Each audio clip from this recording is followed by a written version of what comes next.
They all remember the same thing. The moment the engine died, the way their watch stopped working, the taste of metal that filled their mouth just before everything went black. Tonight, I'm sharing 13 of the most documented alien abduction cases ever recorded, and the disturbing patterns that connect them all. Welcome to Arcade Recaps. I'm your host, and these are verified accounts from ordinary people, teachers, pilots, families whose lives were shattered by encounters that science can't explain. These witnesses underwent polygraph tests and medical examinations, people who risked everything to share their stories. Before we dive in, drop a comment and let me know where you're listening from tonight. And if you've ever experienced something unexplainable, you might want to pay close attention. Now find somewhere comfortable, turn off the lights, and prepare for testimonies that will change how you see the night sky forever. The first case we'll explore takes us back to 1961, to a lonely stretch of highway in New Hampshire. Betty and Barney Hill were driving home from a vacation when their lives changed forever. What started as a routine trip became the most famous abduction case in history. Their account would set the template for thousands of similar reports that followed. But before we dive into their story, I want you to consider something. What if everything you've been told about our place in the cosmos is wrong? What if we're not alone? And what if they've been here all along, watching, waiting, studying us with the same detached curiosity we might show when observing insects in a terrarium? The Hill case didn't happen in isolation. It was preceded by decades of strange sightings, unexplained phenomena, and encounters that were dismissed, covered up, or explained away. But sometimes a story emerges that's so detailed, so consistent, so thoroughly investigated, that it becomes impossible to ignore. Betty and Barney Hill were an interracial couple in 1960s America, already facing enough challenges without adding claims of alien encounters to their lives. They had everything to lose and nothing to gain by going public with their experience. Yet their account, recovered through hypnotic regression, would become the foundation for our modern understanding of the abduction phenomenon. What happened to them on that September night in 1961 wasn't just an encounter. It was the beginning of a pattern that would repeat itself thousands of times over the following decades. A pattern that suggests these encounters aren't random. They're systematic, planned, part of something much larger than any single abduction. The details of their experience, when they finally emerged under hypnosis, were unlike anything that had been reported before. Medical examinations aboard a craft, beings with large eyes and grey skin, procedures that seemed designed to study human biology, memory suppression that left gaps in time, physical evidence in the form of damaged clothing and unexplained marks on their bodies. But perhaps most disturbing was the psychological impact, the way the experience continued to affect them long after it was over. The nightmares that wouldn't stop, the anxiety that crept into every aspect of their daily lives, the sense that they were being watched, followed, monitored even years later. This psychological component is something we'll see repeatedly in the cases that follow. These encounters don't just happen and end. They create ongoing relationships between the witnesses and their abductors, relationships that often continue for decades, sometimes spanning entire lifetimes. The Hill case also introduced us to the concept of the missing time phenomenon, gaps in memory that couldn't be explained by conventional means. Periods where witnesses would find themselves in locations they couldn't remember traveling to, with no clear recollection of how they got there. Time that seemed to have been stolen from their lives. This temporal displacement became a hallmark of abduction experiences. Witnesses would begin a journey expecting to arrive at a certain time, only to find themselves arriving hours later with no memory of the intervening period. Their watches would have stopped. Their cars would be found in impossible locations. Sometimes they'd discover days had passed when they thought only hours had gone by. The medical examinations described in these cases follow remarkably consistent patterns. Witnesses report being taken to sterile, brightly lit rooms where they're subjected to procedures that seem designed to catalogue human anatomy and physiology. Blood samples, tissue samples, reproductive material. Always conducted with clinical detachment by beings who seem to view humans as specimens rather than sentient beings. These medical procedures often leave physical evidence, unexplained scars, implants that show up on X-rays, marks that appear overnight with no memory of how they were acquired. When these implants are surgically removed, they often display properties that puzzle metallurgists and materials scientists. Composed of elements not found naturally on Earth, or arranged in configurations that shouldn't be possible with current technology. The beings described in these encounters have evolved over the decades, but certain characteristics remain constant. The large, dark eyes that seem to look directly into your soul, the ability to communicate without speaking, projecting thoughts and emotions directly into the witness's mind. The sense of ancient intelligence, as if these beings have been observing humanity for far longer than we've been aware of their existence. Many witnesses report a hierarchy among their captors, smaller beings that seem to handle the manual work, directed by taller, more imposing figures who appear to be in command. This organizational structure suggests a sophisticated society with clearly defined roles and responsibilities. What's perhaps most unsettling about these accounts is the sense of purpose that emerges from them. These aren't random encounters or chance meetings between species. They're part of a systematic study that's been ongoing for decades, possibly centuries. A study that appears to be accelerating, becoming more frequent and more intensive as time passes. The witnesses themselves often report being told they were chosen for specific reasons. Sometimes it's genetic, sometimes it's psychological. Sometimes it seems arbitrary, but there's always an underlying sense that these encounters are part of a larger plan, a purpose that the witnesses themselves are only beginning to understand. As we delve deeper into these 13 cases tonight, you'll notice how the experiences build upon each other, how later encounters seem to incorporate lessons learned from earlier ones, how the beings seem to be refining their techniques, becoming more sophisticated in their approach. You'll also notice how these encounters seem to be generational. Families where multiple members across different decades report similar experiences. Children who grow up with strange dreams that become clearer memories as adults. Parents who suddenly understand why their children were afraid of certain rooms in the house, or why they insisted on sleeping with every light on. This generational aspect suggests something even more disturbing than random abductions. It implies a breeding program, a systematic attempt to create hybrid offspring that combine human and alien characteristics. Witnesses often report seeing children aboard the craft who look almost human but not quite.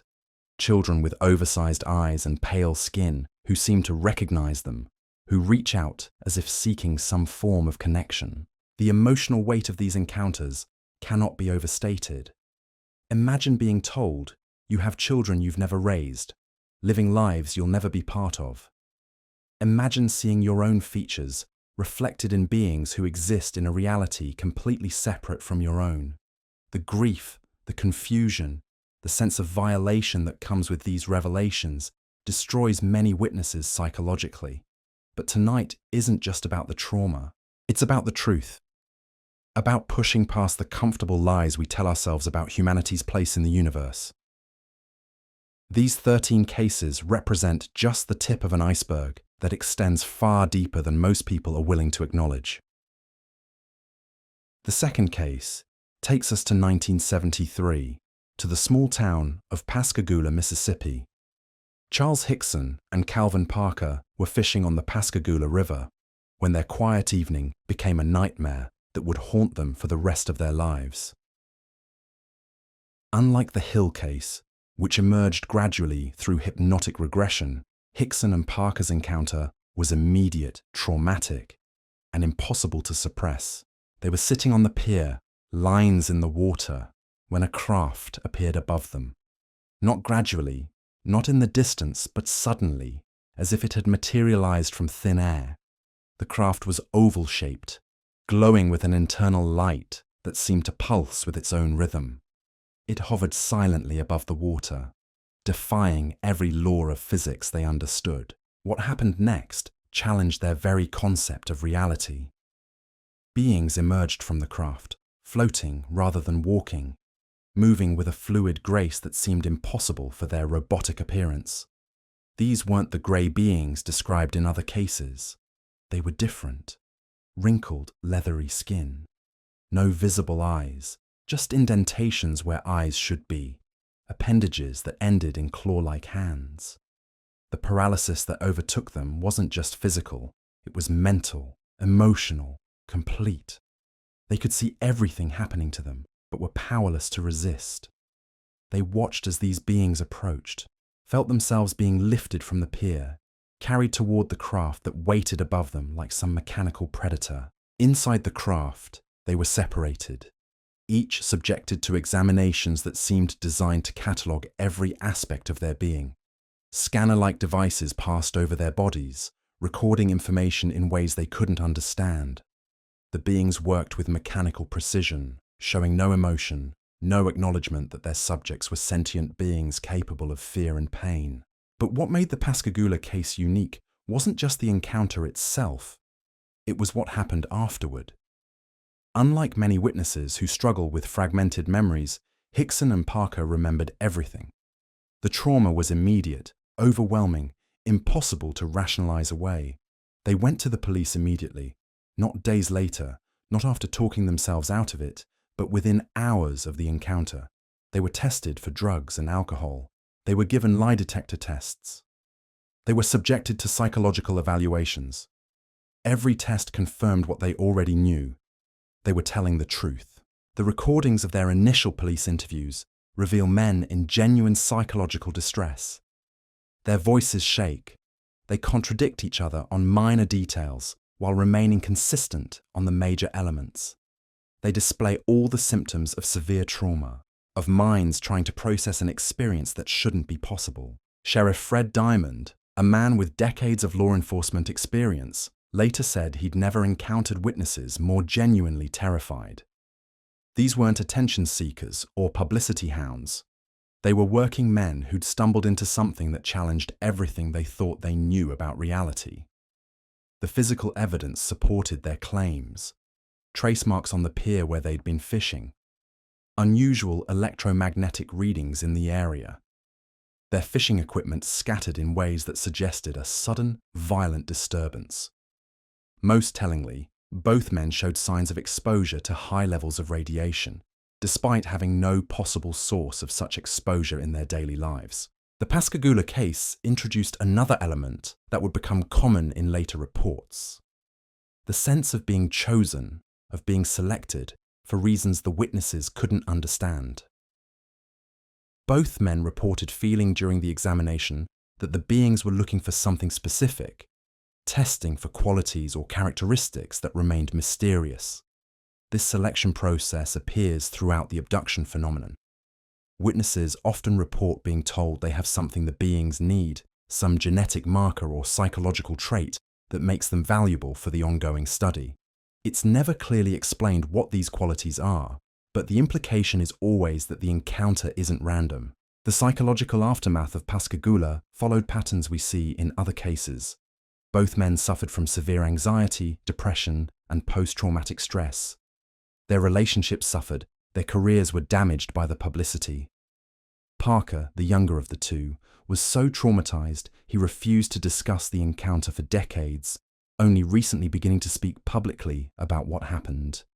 But there's something else about Pascagoula that makes it significant in the larger pattern of encounters. It marked a shift in the types of beings reported by witnesses.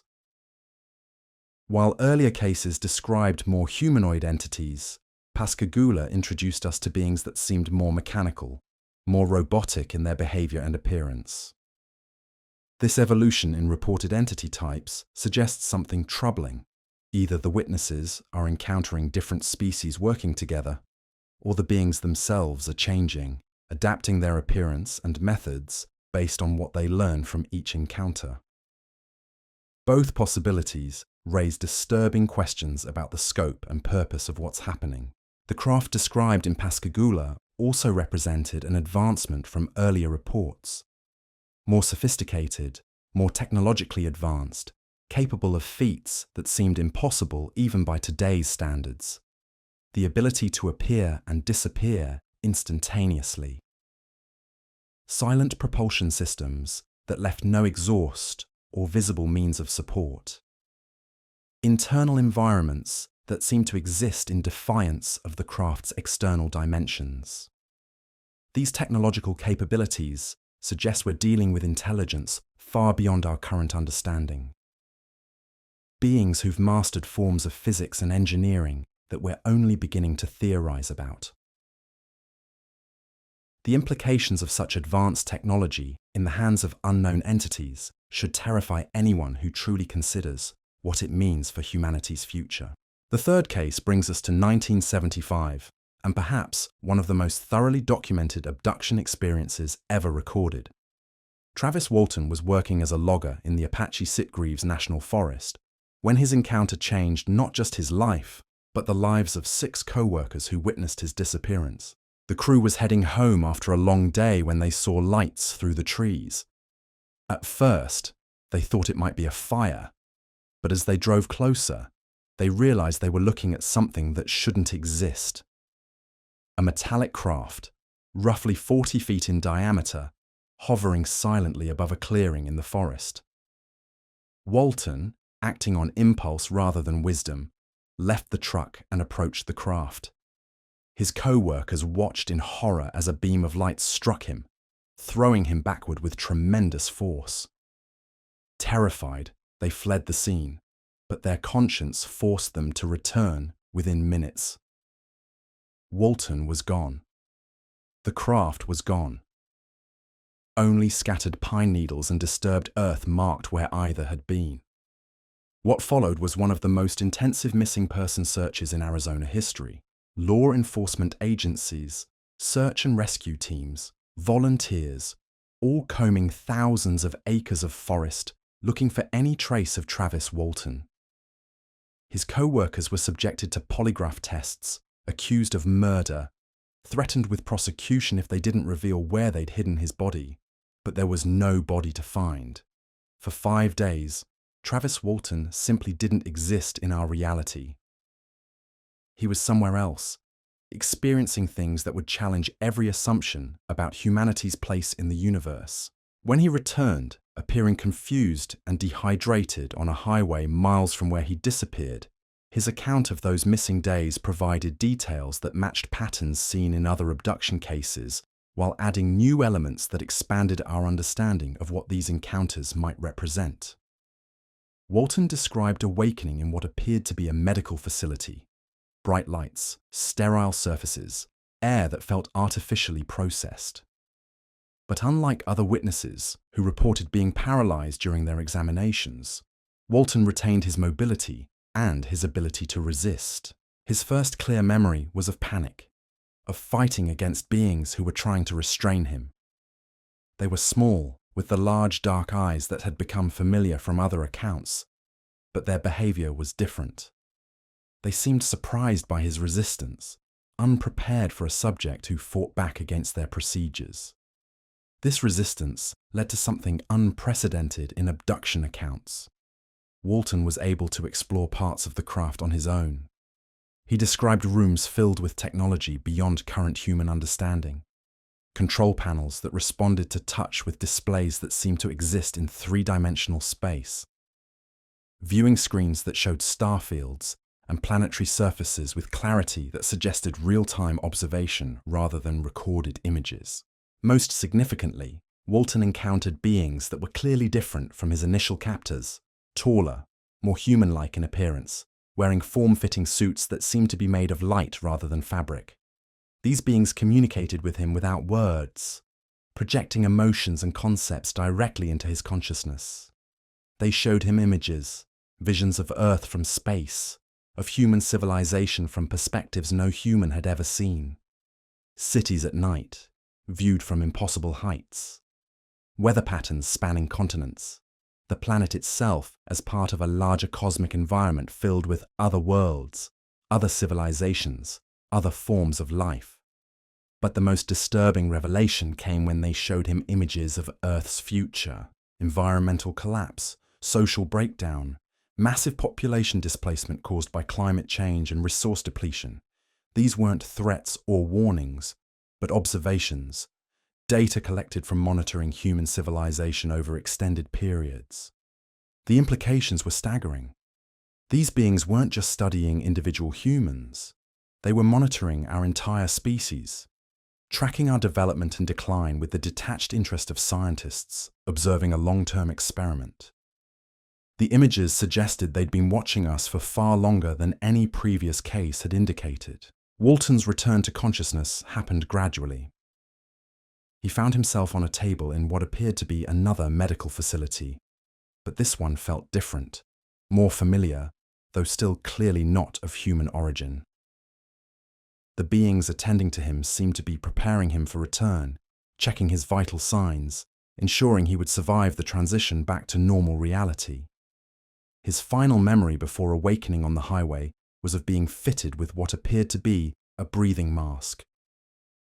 The beings worked quickly, efficiently, as if operating under time constraints. Then darkness, and the next thing he knew, he was lying on cold asphalt, watching the lights of a truck approach in the distance. The physical evidence supporting Walton's account was substantial. Medical examinations revealed dehydration consistent with 5 days without water, but his overall health was better than it should have been after such an ordeal. Blood tests showed unusual chemical compositions that couldn't be explained by conventional means. More importantly, the polygraph tests administered to all 7 men consistently supported their version of events. Even under intense pressure from law enforcement and media scrutiny, their stories remained consistent.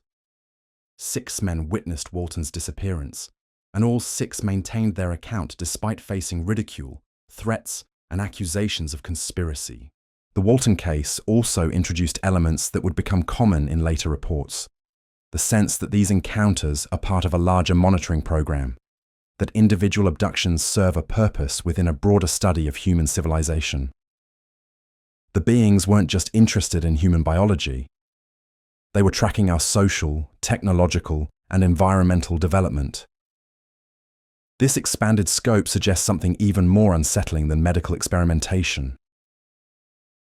It implies that humanity itself is the subject of an ongoing evaluation, that our entire species is being monitored and assessed by intelligence far beyond our own.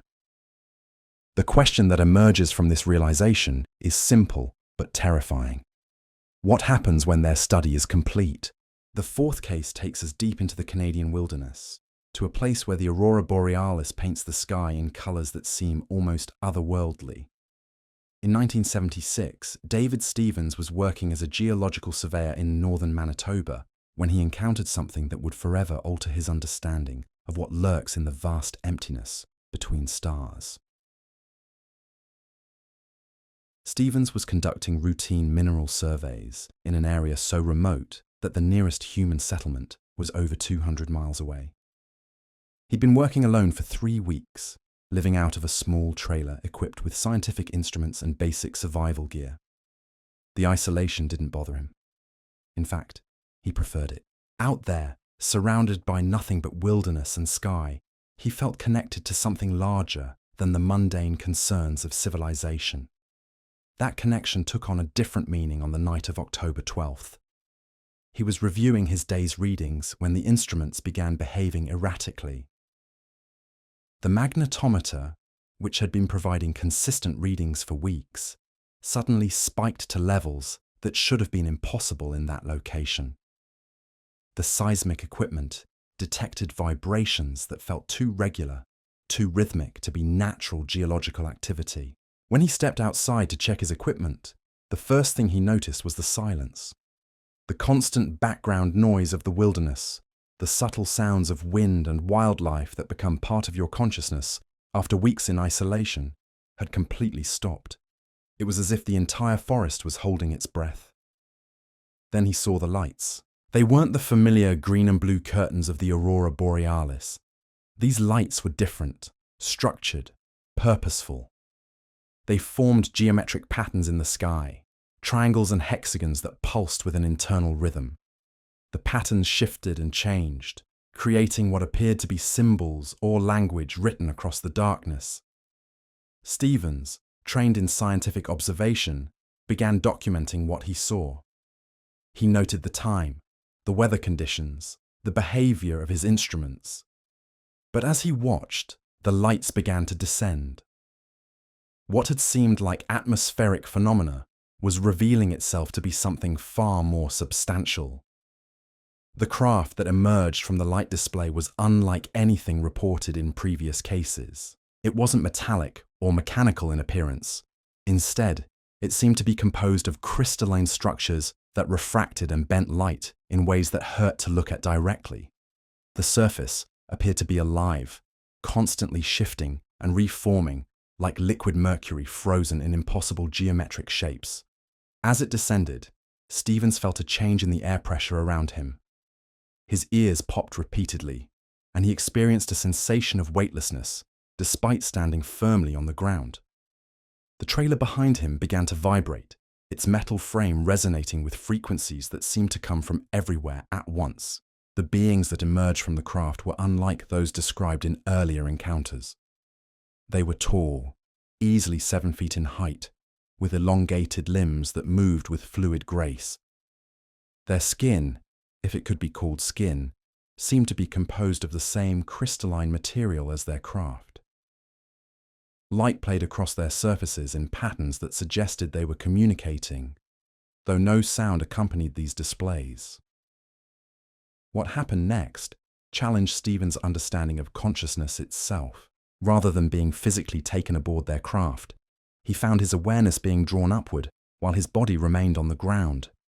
He could see himself standing there, motionless, while his consciousness traveled into the crystalline vessel above.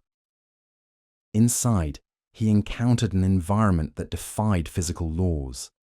Spaces that were larger inside than the craft's external dimensions could possibly contain. Chambers filled with what appeared to be pure thought made visible, swirling patterns of light and energy that conveyed meaning without requiring language or symbols. The beings communicated with him through direct transfer of concepts and emotions. They showed him visions of Earth from perspectives that spanned not just space, but time. He saw the planet as it had been millions of years ago, watched civilizations rise and fall, witnessed the evolution of life itself from its earliest beginnings to its ultimate conclusion. But the most profound revelation came when they shared their own history. These beings weren't visitors from another planet in the conventional sense. They were refugees from a reality that was dying, seeking new dimensions where consciousness could continue to exist. Earth wasn't just being studied. It was being evaluated as a potential refuge for forms of awareness that existed beyond physical matter.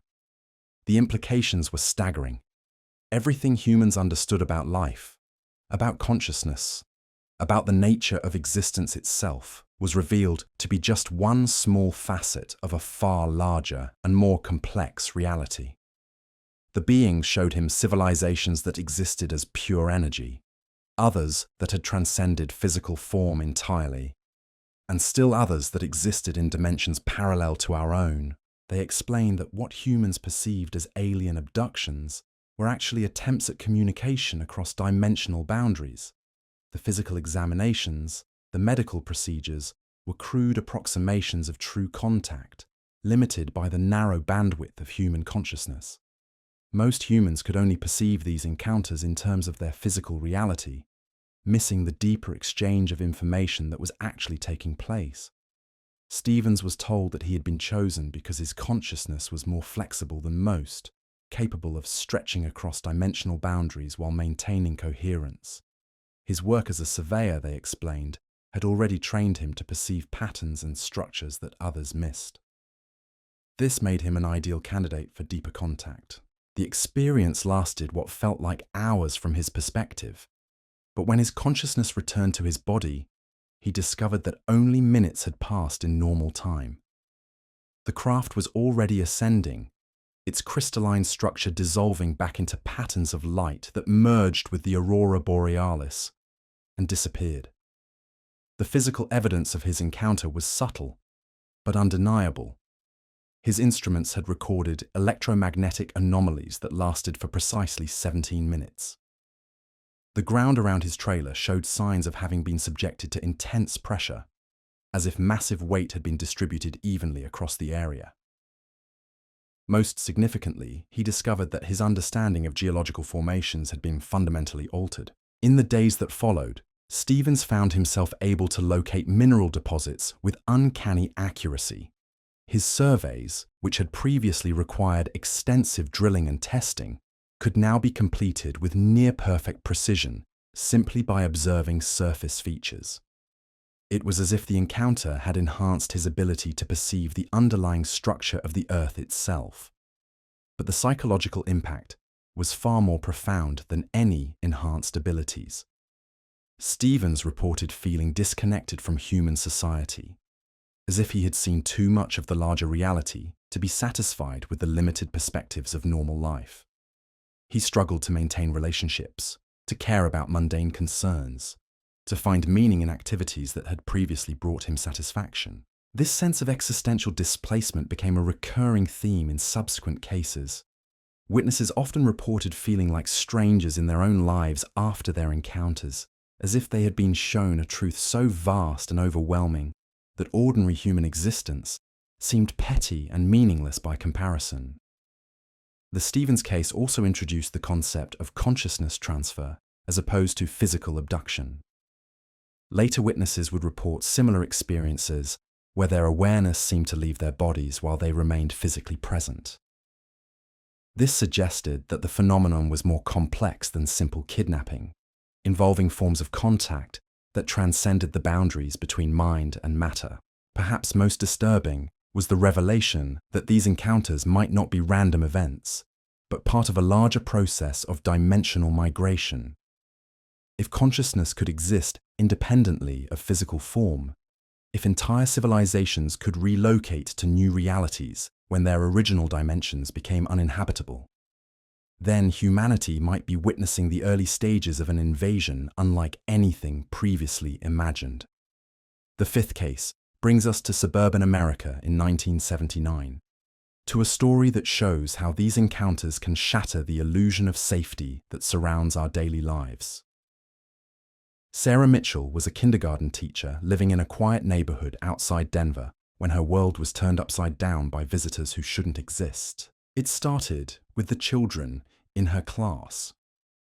Over the course of several weeks, multiple students began drawing the same disturbing images during art time. Large-eyed figures with elongated heads, strange rooms filled with bright lights, scenes of children floating through bedroom windows toward objects in the sky. When Sarah asked about these drawings, the children would become quiet, almost withdrawn, as if discussing something they weren't supposed to talk about. At first, she assumed it was the influence of television or movies. Children often mimic what they see in popular media. But these drawings were too detailed, too consistent across different children who didn't interact outside of school. The level of sophistication in their depictions of technology and anatomical features was far beyond what 5- and 6-year-olds should have been capable of producing. The situation escalated when parents began contacting Sarah about their children's nightmares. Multiple families reported that their kids were experiencing identical dreams about being visited by the tall ones with big eyes. The children described being taken from their beds, examined in bright rooms, then returned with no memory of how they got back. The parents were concerned, but assumed it was some kind of shared childhood fantasy.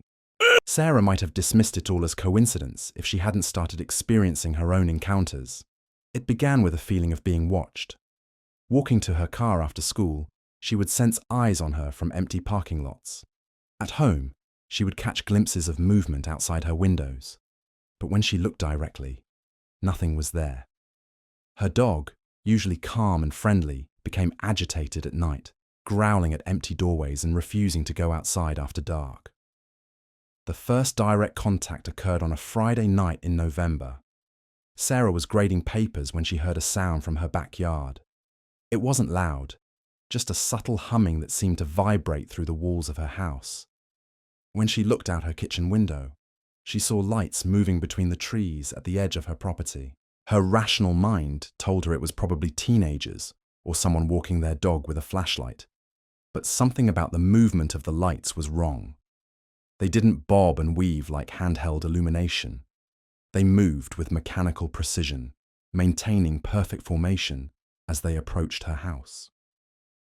As the lights grew closer, Sarah felt a strange paralysis settling over her body. She could see, she could think, but she couldn't move away from the window. The lights resolved into figures, tall and thin, moving with a fluid grace that seemed to ignore the uneven terrain of her backyard. They approached her house with obvious purpose, as if they had been there many times before. The next thing she remembered was waking up in her living room at dawn, still wearing the clothes from the night before. Her papers were scattered across the floor, and her front door was standing wide open. She had no memory of leaving the kitchen, or of anything that happened after seeing the figures approach, but the physical evidence was undeniable. Circular marks in her backyard where nothing would grow for months afterward. Electromagnetic interference that knocked out electronics throughout her neighborhood. Most disturbing, she discovered a small puncture wound on her arm that hadn't been there the day before, surrounded by a perfectly circular bruise that looked like it had been made by some kind of medical instrument. The encounters continued over the following months, becoming more frequent and more intrusive. Sarah would lose time regularly, finding herself in different rooms of her house with no memory of moving. She would discover her belongings rearranged in ways that made no sense. Her television would turn on by itself, displaying static that seemed to contain hidden patterns if you stared at it long enough. The psychological impact was devastating. Sarah, who had always been outgoing and confident, became withdrawn and paranoid. She installed security cameras, motion detectors, and additional locks on all her doors and windows. None of it made any difference. The encounters continued regardless of her precautions, as if her visitors existed outside the normal rules of physical reality. The breaking point came when she realized the children in her class weren't just drawing pictures of their dreams. They were drawing pictures of her experiences. Details that she had never shared with anyone appeared in their artwork with perfect accuracy. The room where she was examined, the beings who conducted the procedures, even her own face, rendered with childish imprecision but unmistakable recognition. This connection between Sarah's encounters and her students' experiences suggested something far more systematic than random abductions. It implied that entire communities were being monitored and studied, that the encounters were part of a coordinated program involving multiple generations of the same families. When Sarah finally sought help from researchers, she discovered that her school district had an unusually high number of reported encounters. Teachers, students, and parents throughout the area had been experiencing similar phenomena for years, but fear of ridicule had kept them from speaking out. The pattern was clear once someone took the time to document it. Entire communities were being systematically studied by intelligence that viewed humans as subjects rather than equals. The medical examinations Sarah underwent revealed anomalies that couldn't be explained by conventional medicine, trace amounts of elements not found naturally on Earth in her bloodstream, microscopic implants that appeared on scans but couldn't be located for removal, genetic markers that suggested exposure to forms of radiation that shouldn't exist in her environment.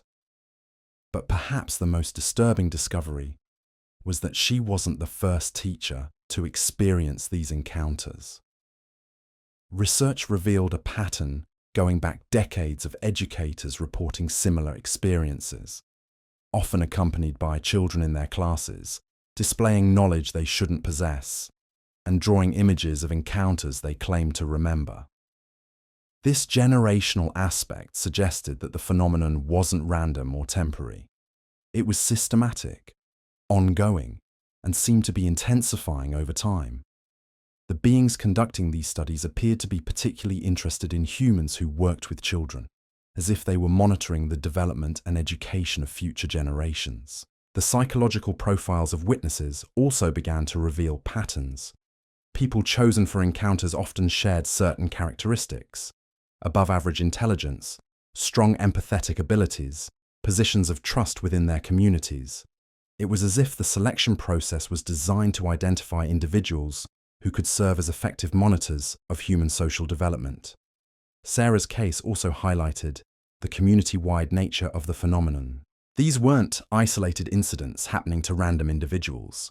They were coordinated studies involving entire populations, tracked across multiple generations, with a level of organization that suggested careful planning and long-term objectives.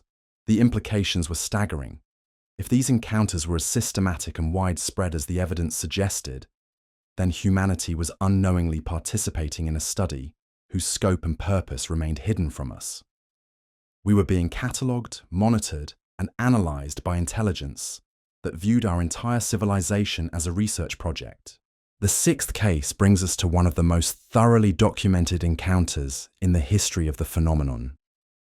In 1981, Debbie Jordan, a young mother living in Indianapolis, experienced an abduction that would be investigated by some of the most respected researchers in the field and eventually become the subject of best-selling books and major motion pictures.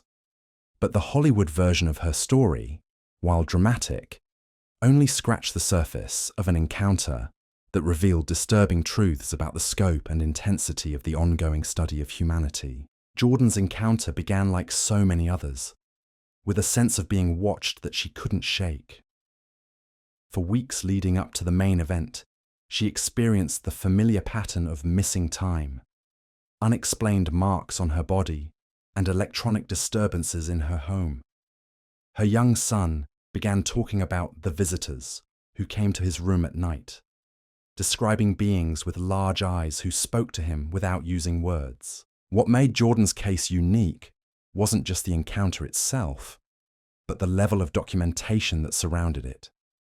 Researchers were able to interview multiple family members, examine physical evidence, and track the ongoing effects of the experience over many years.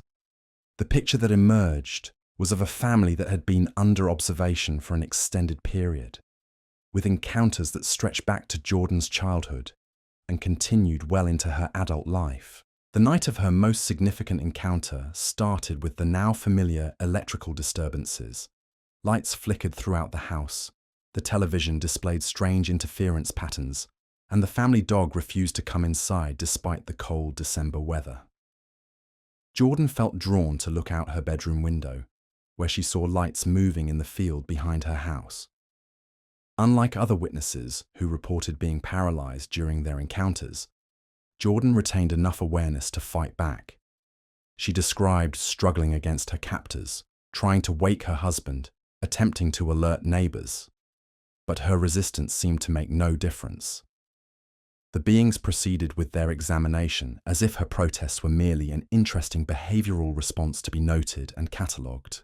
The medical procedures she underwent were more extensive than those reported in earlier cases. The beings seemed particularly interested in her reproductive system, conducting examinations that suggested they were monitoring her fertility and the development of her unborn children. When researchers later learned that Jordan had been pregnant during the encounter, the implications became even more disturbing. The psychological impact on Jordan's family was severe and long-lasting. Her children began displaying knowledge they shouldn't have possessed, drawing detailed pictures of the beings and their craft with accuracy that disturbed investigators.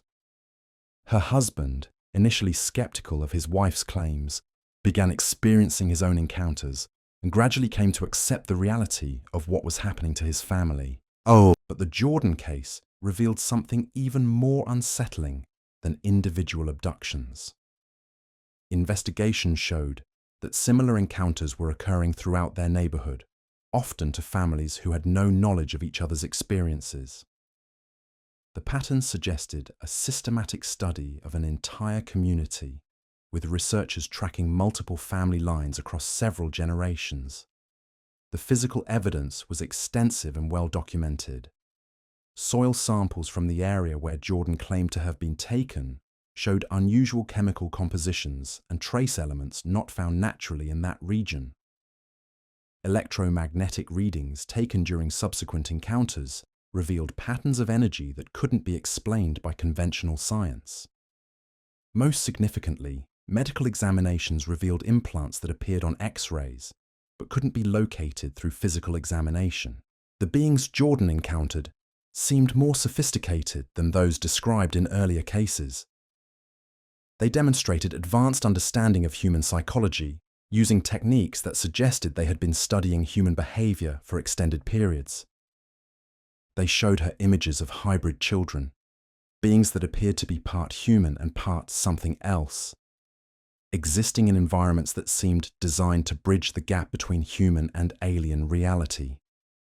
These hybrid children became a recurring element in Jordan's ongoing encounters. She reported being taken repeatedly to see them, being asked to hold them and interact with them as if she were being tested for maternal responses.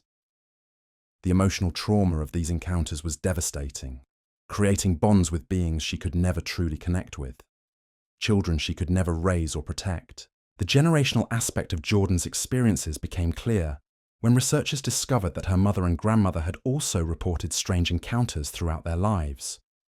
The family had been under observation for decades, possibly longer, with each generation providing new subjects for study and experimentation.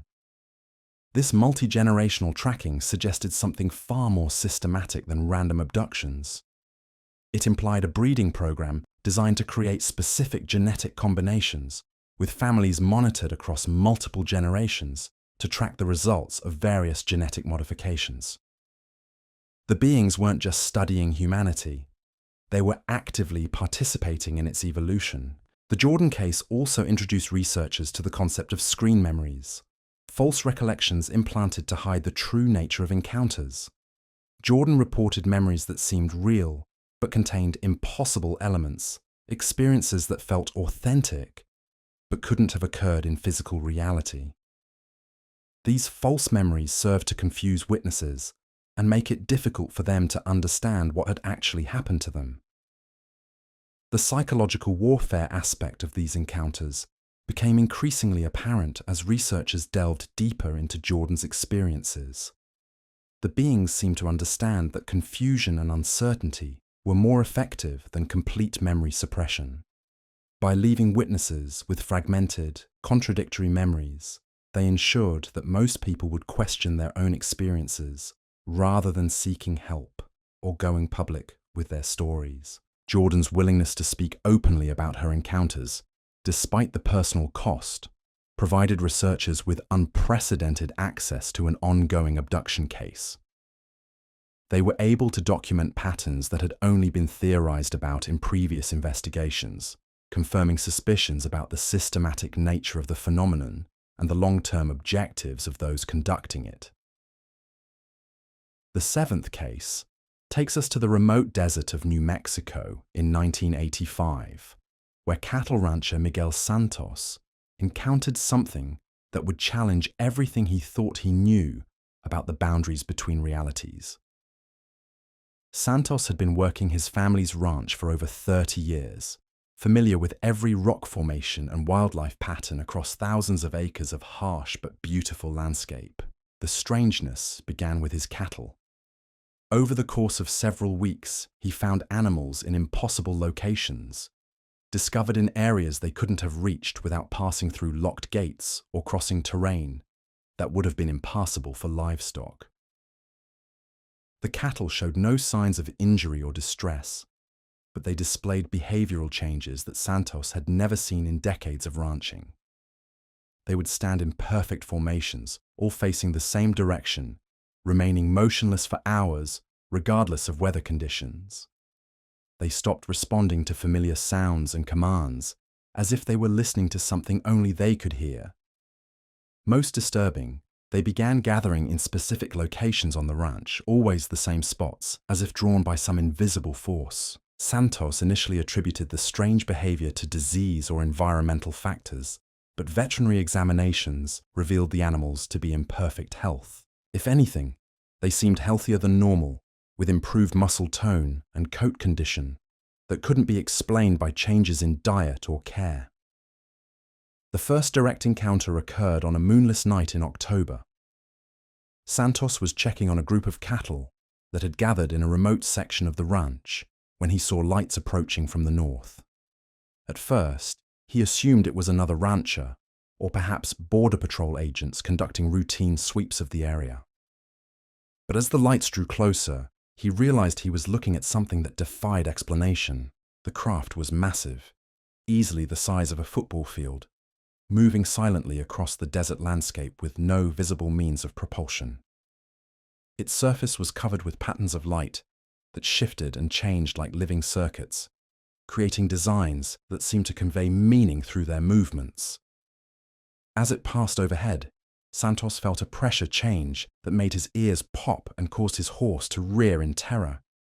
But instead of continuing on its path, the craft stopped directly above the gathered cattle. Beams of light, softer and more diffuse than spotlights, descended from its underside, bathing the animals in gentle illumination. The cattle didn't flee or show signs of panic. Instead, they seemed to welcome the light, standing calmly as the beams played across their bodies. Santos watched in fascination and growing fear as some of the animals began to rise, lifted gently into the air by forces he couldn't understand. They floated upward in perfect stillness, showing no distress, as if this was a familiar experience. Within minutes, over a dozen head of cattle had disappeared into the craft above, but the beings weren't finished with their work. The lights began to move towards Santos, and he felt the same pressure change he'd experienced when the craft first approached. His horse bolted, leaving him alone in the desert with entities whose intentions he couldn't begin to guess. The paralysis that overtook him was different from what other witnesses had described.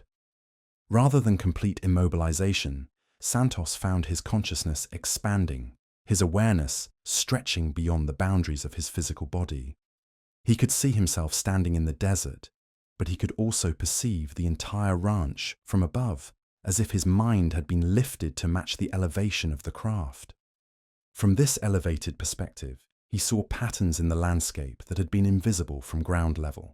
Geometric shapes formed by rock formations and vegetation, lines of force that seemed to connect different areas of his property, nodes of energy that pulsed with the same rhythm as the lights on the craft above. His ranch wasn't just a piece of land. It was part of a larger network of sites that held significance he was only beginning to understand. The beings communicated with him through direct transfer of images and concepts, showing him visions of Earth from space, of the interconnected web of life that spanned the planet's surface. They revealed that his cattle hadn't been taken for experimentation or food, but for preservation. Climate change, environmental degradation, and industrial pollution were threatening the genetic diversity of Earth's species, and they were collecting samples to ensure survival of important bloodlines. But the preservation program extended beyond livestock. Santos was shown images of seed banks, genetic repositories, and breeding facilities that existed in dimensions parallel to our own. Entire ecosystems were being catalogued and preserved, with Earth serving as just one of many worlds being monitored for signs of biological collapse. The revelation was both comforting and terrifying. Comforting because it suggested that someone was working to preserve life in the face of environmental catastrophe. Terrifying because it implied that such catastrophe was inevitable, that Earth's biosphere was already too damaged to survive without intervention. Santos was told that he had been chosen as a guardian, someone who would help maintain the genetic integrity of his livestock while serving as a contact point for future preservation efforts. His ranch would continue to serve as a collection site, with animals being temporarily taken for genetic sampling and health monitoring before being returned. The encounter ended as suddenly as it had begun. Santos found himself standing alone in the desert, With the craft and its lights already fading into the distance, his cattle were grazing peacefully nearby, apparently returned without his awareness, showing no signs of distress from their experience. The physical evidence of the encounter was subtle but undeniable. Soil samples from the area where the craft had hovered showed unusual mineral compositions and trace elements that suggested exposure to forms of energy unknown to terrestrial science. The cattle that had been taken showed improved health markers and genetic profiles that indicated exposure to advanced medical treatment. Most significantly, Santos discovered that his property was part of a network of similar sites throughout the American Southwest. Other ranchers, when approached carefully and with respect for their privacy, revealed similar experiences stretching back decades. All reported improvements in their livestock following encounters, along with a sense that they were participating in something larger than simple cattle ranching. The Santos case introduced researchers to the concept of environmental monitoring as a primary motivation for alien contact. Rather than viewing humans as experimental subjects, these beings seem to be responding to ecological crisis by preserving genetic material before it could be lost to extinction. This shift in apparent motivation raised new questions about the timeline and objectives of the monitoring program. If environmental preservation was a priority, it suggested that the beings had been observing Earth's ecological decline for extended periods and were taking active steps to prevent total biological collapse. The psychological impact on Santos was different from that experienced by other witnesses.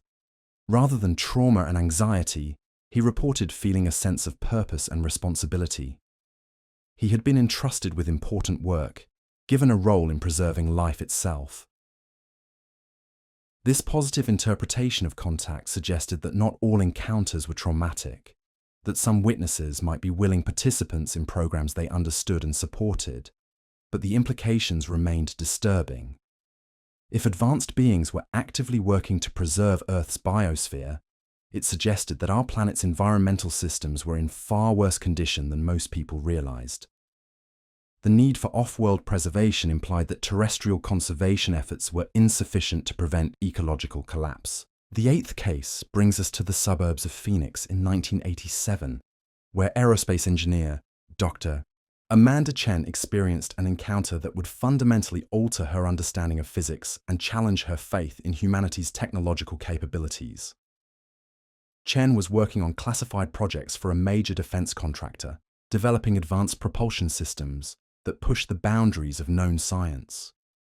Her expertise in aerospace technology made her uniquely qualified to understand the impossibility of what she witnessed when a craft appeared above her backyard swimming pool on a quiet Sunday evening in March. Chen was reviewing technical specifications for a new jet engine design when she noticed unusual electromagnetic interference affecting her home computers. As an engineer, she recognized the signatures of powerful magnetic fields and immediately began investigating the source. Her instruments detected energy patterns that shouldn't have been possible with any known technology, emanating from a source directly above her house. When she stepped outside to investigate, she found herself looking at a craft that defied every principle of aerodynamics and propulsion she had spent her career studying. The object was roughly triangular in shape, but its edges seemed to bend and flow like liquid metal frozen in motion. It made no sound, despite its obvious mass, and showed no visible means of generating lift or thrust.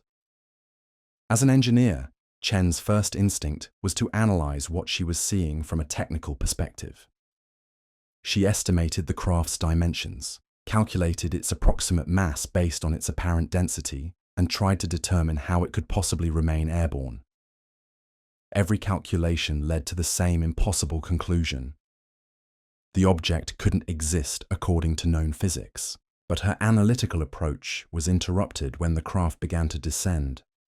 Lights appeared along its surface, not external illumination, but patterns that seemed to emerge from within the material itself.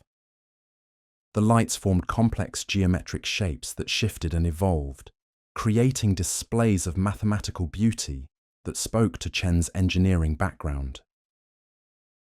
The beings that emerged from the craft were unlike those described in other encounters. They appeared to be wearing suits of the same flowing material as their vessel, but Chen's trained eye recognized that these weren't garments in any conventional sense. The suits seemed to be technological extensions of the beings themselves, providing capabilities that blurred the line between biology and engineering. When they approached her, Chen felt no fear, only intense curiosity. Her engineering background had prepared her to appreciate advanced technology, and she recognized that she was witnessing achievements far beyond current human capabilities. Instead of resisting or trying to flee, she found herself eager to understand how their systems worked. The communication that followed was unlike anything reported in previous cases. Rather than projecting thoughts or emotions, the beings shared technical information directly with Chen's consciousness. She suddenly understood propulsion principles that her profession had only theorized about. Energy manipulation techniques that could revolutionize human technology, and manufacturing processes that could create materials with impossible properties. They showed her the internal structure of their craft, revealing systems that operated on principles of controlled space-time distortion. The vessel didn't fly in any conventional sense. It created localized alterations in the fabric of reality that allowed it to move without interacting with surrounding matter. The silence wasn't due to advanced muffling technology.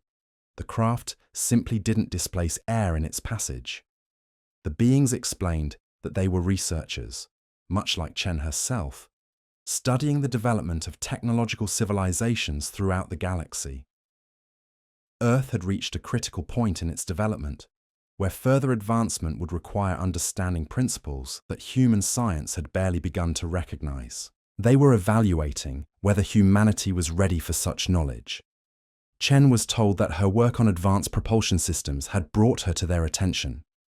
Her theoretical papers on exotic matter manipulation and space-time engineering showed promise, but human mathematics lacked the conceptual framework necessary for practical application.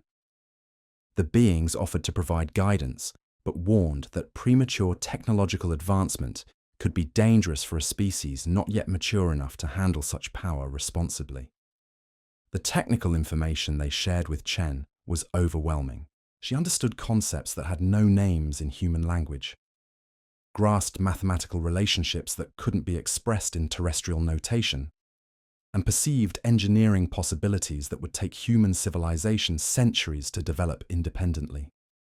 But the knowledge came with a terrible burden. Chen realized that human technology was advancing along paths that would inevitably lead to self-destruction.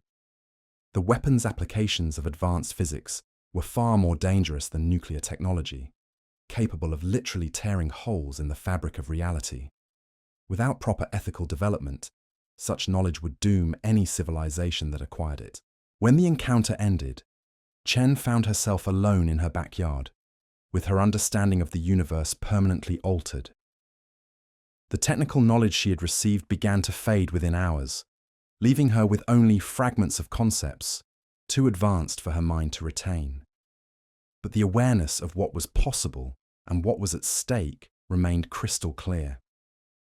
The physical evidence of her encounter was minimal but significant. Her home computers had recorded electromagnetic anomalies that corresponded perfectly with her account of the timing and duration of the contact. More importantly, her subsequent work showed marked improvements in theoretical understanding that her colleagues couldn't explain. Papers she published after the encounter contained insights that pushed the boundaries of accepted physics. Though she couldn't explain the source of her inspiration, Chen's case introduced researchers to the concept of technological evaluation as a motivation for contact. The beings weren't just studying human biology or monitoring our environmental impact. They were assessing our readiness for advancement to higher levels of technological capability. This evaluation process raised disturbing questions about humanity's future. If we were being tested for technological readiness, what would happen if we failed the assessment? Would advanced knowledge be withheld indefinitely? leaving us to struggle with primitive technology while other civilizations moved forward? Or would failure result in more direct intervention to prevent us from developing dangerous capabilities on our own? The psychological impact on Chen was profound, but different from other witnesses. Rather than trauma, she experienced a form of intellectual isolation that was almost equally devastating. She possessed awareness of possibilities that she couldn't share, understood principles that she couldn't teach, and carried knowledge of humanity's limitations that made her daily work feel futile. Her encounter also highlighted the selective nature of contact with individuals whose professional expertise made them capable of understanding what they were shown. This suggested that the evaluation process was more sophisticated than random sampling, involving careful selection of witnesses who could provide meaningful feedback about human technological development. The ninth case takes us to the mountains of Colorado in 1991, where Forest Ranger Patricia Valdez encountered something that would challenge her understanding of the relationship between consciousness and reality. Valdez had spent 15 years working in remote wilderness areas, comfortable with solitude, and familiar with the subtle signs that indicated when something didn't belong in the natural environment. The disturbances began in early September, when wildlife patterns throughout her assigned territory started changing in ways that made no ecological sense. Animals were abandoning traditional feeding areas and migration routes, gathering instead in locations that offered no apparent advantages for survival. Elk herds that normally avoided each other were mixing freely, while predator species seemed to have lost interest in hunting, coexisting peacefully with their usual prey. Valdez initially attributed the changes to environmental factors, perhaps underground seismic activity, or changes in magnetic fields that affected animal navigation systems. But her instruments detected no geological anomalies, and the behavioral changes were too widespread and coordinated to be explained by natural causes. The first direct evidence of outside influence came when she discovered a clearing deep in the forest where the vegetation had been arranged in complex geometric patterns. Trees had been relocated without any sign of machinery or human intervention, positioned with precision that would have required surveying equipment and construction crews. The arrangement created focal points where energy seemed to concentrate, affecting the growth patterns of nearby plants in ways that defied botanical science. Valdez documented the site extensively, taking photographs and measurements that confirmed the impossibility of what she was seeing. The trees showed no damage from transplantation, their root systems intact and healthy, despite having been moved from their original locations.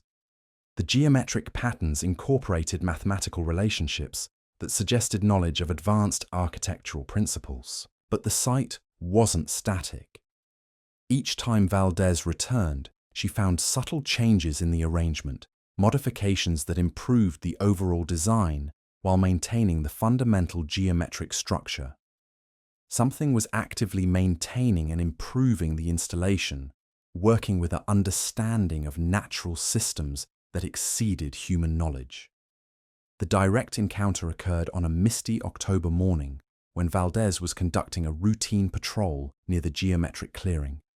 She noticed unusual cloud formations above the site, patterns that seemed too regular to be natural weather phenomena.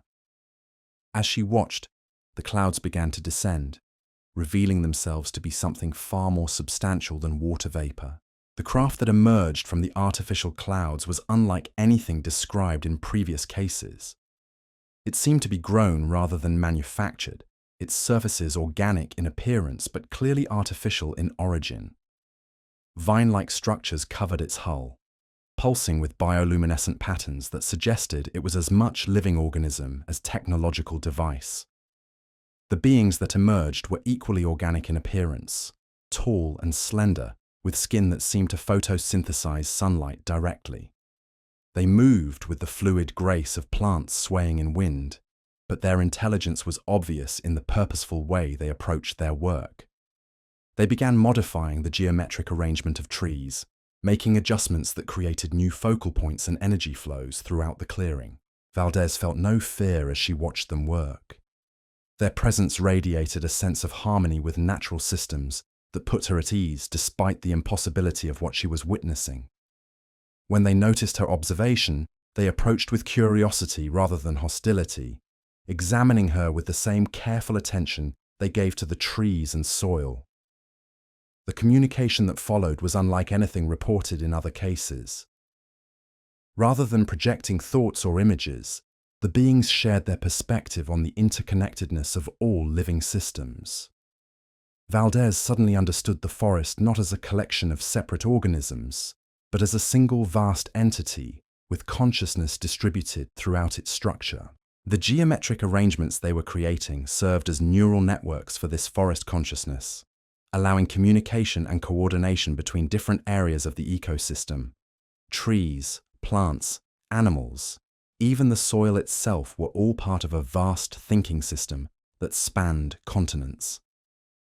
The beings were gardeners, tending to the mind of the planet itself. They showed Valdez how human activity was disrupting these natural networks, breaking connections that had taken millennia to establish. Logging, mining, urban development, and industrial pollution were not just destroying individual species, they were lobotomizing the planetary consciousness, reducing Earth's ability to maintain the complex balance necessary for continued life. The beings explained that they were part of a civilization that had learned to work with planetary consciousness rather than against it. Their technology was biological, grown from living systems that enhanced rather than replaced natural processes. They had come to Earth to try to repair some of the damage caused by human activity, creating artificial neural networks to restore broken connections in the planetary mind. Valdez was told that her work as a forest ranger had made her sensitive to the subtle communications that flowed through natural systems. Her years of solitary observation had taught her to perceive patterns that most humans missed, making her an ideal candidate for deeper contact with the planetary consciousness. The encounter lasted several hours from Valdez's perspective, during which she experienced a form of expanded awareness that allowed her to perceive the forest as a thinking entity. She could feel the slow thoughts of ancient trees, the rapid communications between soil organisms, the complex negotiations between predators and prey that maintained ecological balance. When her normal consciousness returned, the beings and their craft had vanished, leaving only the geometric arrangement of trees as evidence of their presence. But Valdez's understanding of her environment had been permanently altered. She could no longer see the forest as a collection of separate organisms. She now perceived it as a single vast mind with countless interconnected components. The physical evidence of her encounter was integrated into the landscape itself. The geometric tree arrangements remained, continuing to evolve and adapt over time. Plants throughout the area showed enhanced growth and health, while animal behavior gradually returned to normal patterns that were somehow improved over their previous states. Valdez's case introduced researchers to the concept of planetary consciousness and the possibility that alien contact might be motivated by environmental restoration rather than study or exploitation. If Earth itself was a thinking entity, then human activity was causing damage not just to individual species, but to the planet's ability to maintain awareness and self-regulation. This perspective raised profound questions about humanity's relationship with our environment and our responsibilities as the dominant technological species on the planet. If we were unknowingly damaging a planetary mind, then our survival depended not just on environmental conservation, but on learning to work with natural systems rather than against them. The psychological impact on Valdez was transformative rather than traumatic. She reported feeling more connected to her environment than ever before, able to sense the health and needs of the forest in ways that made her more effective at her conservation work. But she also carried the burden of knowing how much damage human civilization was causing to systems that most people couldn't even perceive. The 10th case brings us to the coast of Maine in 1994, where marine biologist Dr. Robert Hawthorne encountered something beneath the waves that would challenge everything he thought he knew about life on Earth. Hawthorne was conducting deep-sea research from a converted fishing vessel, studying the impact of climate change on ocean ecosystems in the North Atlantic. His work required him to spend weeks at sea, using advanced sonar equipment and remote submersibles to map changes in deep-sea habitats. The isolation of the open ocean suited his temperament, and he had grown comfortable with the vast emptiness that surrounded his research vessel during long deployments. The first anomaly appeared on his sonar displays in early July. Deep beneath the surface, his instruments detected structures that shouldn't have existed in the abyssal plane he was studying. The formations were too regular, too geometric to be natural geological features, rising from the ocean floor in patterns that suggested intelligent design. Initially, Hawthorne assumed he was seeing shipwrecks or perhaps discarded military equipment from decades of naval operations in the area. But as he deployed his remote submersibles to investigate, the images that returned challenged every assumption about what lay hidden beneath the world's oceans. The structures were massive, covering an area larger than Manhattan, built from materials that seemed to glow with their own internal light. Architecture flowed in organic curves that suggested growth rather than construction, while surfaces pulsed with bioluminescent patterns that created complex displays of shifting color and movement. Most disturbing was the obvious signs of recent activity. The structures weren't ancient ruins left by some forgotten civilization. They were inhabited, actively maintained by beings that moved through the water with grace that made human submarines seem clumsy and primitive by comparison. Hawthorne's submersibles recorded hours of footage showing the underwater city and its inhabitants. The beings were adapted for aquatic life, with streamlined bodies and what appeared to be natural sonar capabilities that allowed them to navigate the dark depths with perfect precision. They seemed aware of his remote cameras but showed no hostility, merely curiosity about the primitive technology that had stumbled into their domain. The direct encounter occurred when Hawthorne's primary submersible suffered a mechanical failure during a deep dive. The vessel lost power at a depth of over 2 miles, leaving it helplessly drifting toward the ocean floor. With limited oxygen and no way to surface, Hawthorne faced the real possibility of dying alone in the crushing darkness of the deep ocean. But his distress call was answered not by human rescuers, but by the inhabitants of the underwater city. Beings emerged from their structures, moving through the water with purposeful speed toward his disabled submersible. They approached his vessel with obvious intelligence, examining its construction and quickly identifying the source of its mechanical problems. What followed was a rescue operation that demonstrated technology far beyond human capabilities. The beings repaired his submersible using tools that seemed to manipulate matter at the molecular level, restoring power and life support systems with an efficiency that left Hawthorne in awe of their capabilities. But rather than simply sending him to the surface, they invited him to their city, creating a protective field around his submersible that allowed it to descend safely to depths that should have crushed it instantly. The underwater metropolis that Hawthorne entered defied every principle of marine engineering he had studied. Vast chambers filled with breathable atmosphere existed at crushing depths, maintained by energy fields that held back millions of tons of water pressure. Bioluminescent gardens provided light and oxygen, while living architecture pulsed with the rhythm of a vast circulatory system. The beings welcomed him with a curiosity that matched his own, eager to share their knowledge of ocean systems that humans had barely begun to explore. They communicated through bioacoustic signals that his submersible's computers somehow translated into comprehensible concepts, revealing a civilization that had evolved in Earth's oceans for millions of years. They showed him archives of information about marine ecosystems that spanned geological epochs, detailed records of every species that had ever lived in Earth's waters. The data revealed that the planet's oceans were far more interconnected and complex than human science had realized with currents of energy and information flowing between continents in patterns that affected global climate and biological cycles. But the most disturbing revelation concerned the accelerating damage being caused by human activity. The beings had watched with growing alarm as industrial pollution, plastic waste, and climate change disrupted ocean systems that had remained stable for millions of years. The acidification of seawater, the collapse of marine food chains, and the warming of deep ocean currents were threatening the very foundations of life on Earth. They explained that their city was one of many distributed throughout the world's oceans, part of a vast network dedicated to maintaining the health of marine ecosystems. They had been working for decades to mitigate the damage caused by human civilization, but their efforts were being overwhelmed by the accelerating pace of environmental destruction. Hawthorne was told that his research had brought him to their attention because his data accurately documented the scale of the crisis facing Earth's oceans.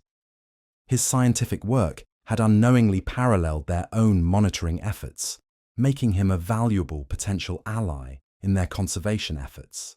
The beings shared technology that could help restore damaged marine ecosystems, showing him how to cultivate microscopic organisms that could neutralize ocean acidity and filter toxic pollutants from seawater. They demonstrated energy systems that could power human civilization without producing harmful emissions, and manufacturing processes that could create materials without generating waste. But they also warned that time was running out. The tipping points that would trigger irreversible collapse of Earth's climate systems were approaching faster than most humans realized. Without immediate changes in human behavior and technology, the planet would become uninhabitable for most forms of life within decades rather than centuries. The encounter ended with Hawthorne's safe return to the surface, his submersible repaired and enhanced with technology that improved its capabilities far beyond original specifications. But the knowledge he had gained came with an overwhelming sense of responsibility. He now understood the true scope of the environmental crisis and humanity's role in accelerating it. The physical evidence of his encounter was integrated into his scientific equipment. His submersibles began collecting data with unprecedented accuracy, revealing details about ocean chemistry and marine biology that revolutionized his understanding of deep-sea ecosystems. His research papers, while never mentioning the source of his insights, began contributing to a new understanding of the interconnectedness of global ocean systems. Hawthorne's case introduced researchers to the possibility that Earth's oceans harbored indigenous intelligence that had evolved independently of terrestrial life. If such civilizations existed, then humanity's impact on marine environments affected not just wildlife, but sentient beings with their own cultures and technologies. This revelation raised profound ethical questions about human responsibility for environmental stewardship. If we shared the planet with other intelligent species, then our industrial activities weren't just threatening wildlife, they were potentially committing genocide against civilizations we didn't even know existed. The psychological impact on Hawthorne was similar to that experienced by other environmentally focused witnesses. He carried the burden of knowing how close Earth's ecosystems were to complete collapse, while being unable to share the source of this knowledge. His subsequent research became focused on conservation and restoration, driven by an urgency that his colleagues couldn't fully understand. The 11th case brings us to the Australian outback in 1997, where geologist Sarah Mackenzie encountered beings whose presence challenged her understanding of Earth's geological history and the possibility that our planet might have been inhabited far longer than human civilization realized. Mackenzie was conducting mineral surveys in one of the most remote areas of the continent, searching for uranium deposits in rock formations that dated back billions of years. The isolation of the outback suited her research perfectly. The ancient geological formations held secrets about Earth's earliest history, and the lack of human interference made it possible to study pristine rock samples that had remained unchanged for eons. Her work required her to establish temporary camps in areas so remote that satellite communication was intermittent, and the nearest human settlement was hundreds of miles away. She had grown comfortable with the profound silence of the desert, where the only sounds were wind-carved rock formations and the occasional call of distant wildlife. The first indication that something was wrong came from her geological instruments. Core samples from depths that should have contained only ancient sedimentary rock revealed manufactured materials embedded in layers that predated human civilization by millions of years. The objects were clearly artificial, composed of alloys that shouldn't have existed in nature. Yet they were integrated into rock formations in ways that suggested they had been there since the stones were formed. Mackenzie's training told her that such discoveries were impossible. Human technology was barely 10,000 years old, while these objects were embedded in geological layers that dated back over 60 million years. Either her dating methods were fundamentally flawed, or something had been manufacturing sophisticated materials on Earth long before humans evolved. As she continued her surveys, the anomalies multiplied. Deep core samples revealed chambers and passages carved into bedrock, filled with air that contained trace gases not found in Earth's current atmosphere. The spaces were too regular, too purposeful to be natural cave formations. Yet they existed in rock that had been solid for geological ages. The breakthrough came when her drilling equipment broke through into one of these hidden chambers. The cavity was larger than her instruments could measure, filled with structures that defied explanation. Using fiber optic cameras lowered through the drill hole, Mackenzie documented architecture that seemed to grow from the rock itself, carved with precision that exceeded modern engineering capabilities. But the most disturbing discovery was that the chambers weren't empty. Movement in the depths suggested the presence of beings that had survived in these underground spaces for unimaginable periods of time. Her cameras captured glimpses of forms that seemed to be part of the rock itself, entities that had adapted to existence in the deep places beneath Earth's surface. The direct encounter occurred when Mackenzie descended into one of the larger chambers, using equipment designed for deep cave exploration. The space she entered was vast, carved from solid granite, with surfaces so smooth they seemed polished. Bioluminescent formations provided dim illumination, revealing architecture that blended seamlessly with natural rock formations. The beings she encountered were unlike anything described in previous cases. They seemed to be composed of living stone, their bodies incorporating minerals and crystals in ways that made them appear to be geological formations that had achieved consciousness. They moved slowly, deliberately, with the patience of entities that measured time in geological epochs rather than human lifespans.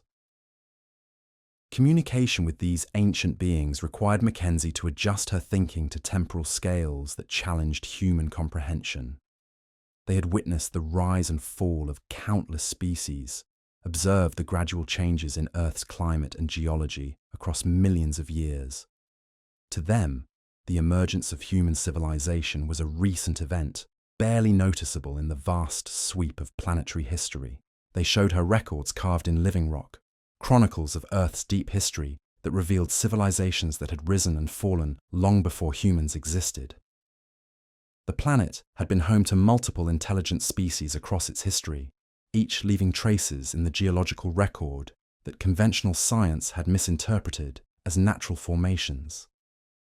These ancient chroniclers explained that they were the keepers of Earth's memory, guardians of knowledge that spanned the planet's entire history.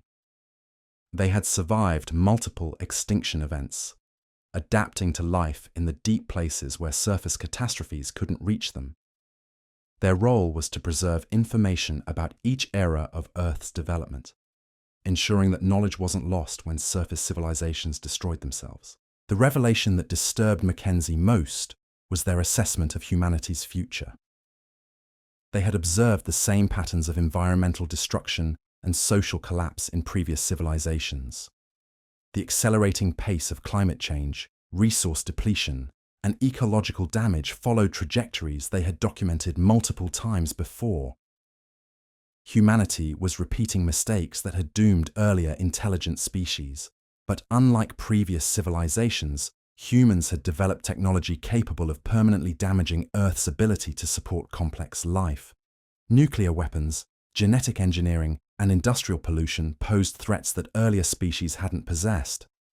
The deep dwellers were concerned that humanity might succeed in destroying not just itself, but the planet's capacity to nurture future intelligent life. They offered to share knowledge that could help humanity avoid the fate of previous civilizations, but warned that such knowledge came with responsibilities. The technology they possessed could solve humanity's energy and environmental problems, but it required a level of wisdom and restraint that previous species had failed to demonstrate. Mackenzie was told that her geological training had prepared her to understand deep time and the long-term consequences of environmental change. Her research had brought her to their attention because her work documented the same patterns of ecological collapse that had marked the end of previous civilizations. The encounter lasted what felt like days from Mackenzie's perspective, though her surface equipment recorded only hours of absence. During this time, she experienced a form of consciousness that operated on geological timescales, perceiving changes in rock formations and mineral deposits as if they were living processes. When she returned to the surface, Mackenzie carried knowledge that transformed her understanding of Earth's history and humanity's place in the long chain of planetary evolution. The ancient beings had shown her how to read the geological record in new ways, revealing evidence of previous civilizations that had been hidden in plain sight. The physical evidence of her encounter was integrated into the landscape itself. The chambers she had discovered remained accessible, though their entrances were carefully concealed to prevent casual discovery.